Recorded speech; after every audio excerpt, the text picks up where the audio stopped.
I think we are just fortunate today na wala si Junmar. That's why it really gave us a good chance dun sa game. And then it's nice also that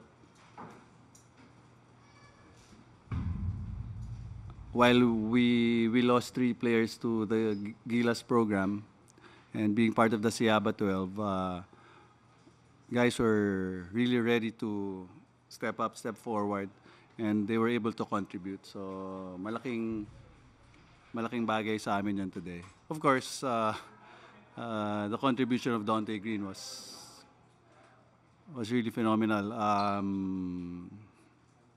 I think medyo na-trash talk na kaya medyo ginanahan niya. Yeah. May konti, but that's part of the But those are really 2 really good imports. Pinakita naman nila tonight.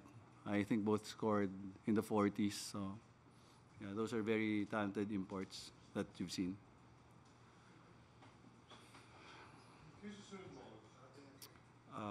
Star sa 10. So we're playing Star sa 10. We have 3 games left. Star, Alaska, and Rain or Shine. So medyo mabigat.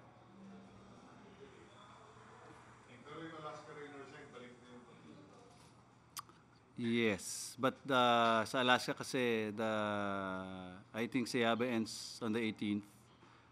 Tapos 19 we travel to kasi it's an out of town game. So hindi pa namin alam yung plano, but of course we're hoping that they could join us right away.